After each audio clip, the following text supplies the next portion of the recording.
ஆச்சி கொழுக்கட்டை மாவு வந்தாச்சு. ஆச்சி கொழுக்கட்டை மாவிற்கு கொழுக்கட்டை அச்சை கேட்டு வாங்குங்கள்.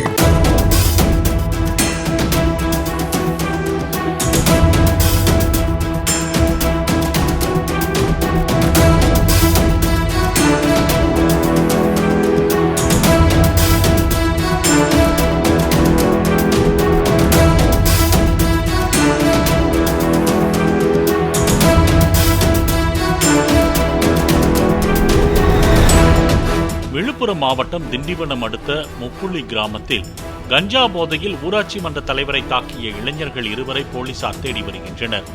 மோதல் வழக்கில் தங்களது வீடுகளை போலீசாருக்கு அடையாளம் காட்டிய ஊராட்சி மன்ற தலைவர் சந்திரசேகரை மாரியம்மன் கோயில் வளாகத்தில் வைத்து சதீஷ் மற்றும் விமல் தாக்கியதாக கூறப்படுகிறது.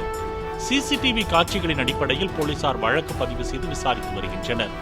பம்பு செட்டு கிணறுகள், நீர் மோட்டார் உயர்களை அனுப்புவது மற்றும் நிறுவனங்களை சேதப்படுத்துவது மற்றும் குற்ற செயல்களில் ஈடுபதனால் தொடர்ந்து நான் காவல் நிலையத்தில் இதுக்கு சமமாக கொடுத்து வந்திருந்தேன். அதைத் தொடர்ந்து அந்த காழ்ப்புணர்ச்சியில் என்னை நேற்று தாக்கி என்னை அடித்தார்கள். சதீஷ் என்பவரும் விமல் என்பவரும் 2 சேர்த்து. அதனால் தான் நான் நேற்று மருத்துவமனையில் சிகிச்சை பெற்று காவல் நிலையத்தில் புகார் கொடுத்துள்ளேன். ஆச்சி கொழுக்கட்டை மாவு வந்தாச்சு. ஆச்சி கொழுக்கட்டை மாவிற்கு கொழுக்கட்டை அச்சை கேட்டு வாங்குங்கள்.